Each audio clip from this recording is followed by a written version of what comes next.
Electrotherapy. అసలు ఫిజియోథెరపీలో electrotherapy ప్రాముఖ్యత ఏంటి?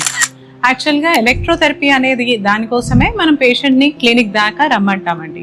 ఎక్సర్సైజ్ కానీ, లైఫ్ స్టైల్ మోడిఫికేషన్ కానీ ఇవన్నీ మీరు ఇంటి దగ్గర ఫాలో అవ్వచ్చు. ఎలక్ట్రోథెరపీ పర్పస్ ఏంటి, అసలు ఏంటి ఎలక్ట్రోథెరపీ అంటే? ఎలక్ట్రోథెరపీ అంటే మనకి ఫిజియోథెరపీలో ఉన్న డిఫరెంట్ మొడాలిటీస్ ఆర్ ఎక్విప్మెంట్స్ పనిచేసే విభాగాన్ని మనం ఎలక్ట్రోథెరపీ అంటాం. ఈ ఎలక్ట్రోథెరపీ దగ్గరకు వచ్చేటప్పటికి కామన్ సందేహం అందరూ అనేది ఏంటంటే, మెషిన్లు ఎక్కువ పెట్టించుకుంటే రక్తం విరిగిపోద్దంట కదా మేడం అని అంటారు. యాక్చువల్గా అలాంటిది ఏమి ఉండదండి. అండ్ మోర్ ఓవర్ మెషిన్లు అనేది నేను చెప్పాను, కానీ వాడుక భాషలో పేషెంట్లు అడిగేది కరెంట్ పెట్టారు అని అంటారు. కరెంట్ డైరెక్ట్గా ఏం పెట్టమండి, కరెంటుతో పనిచేసే మెషిన్లు మాత్రమే అవన్నీ.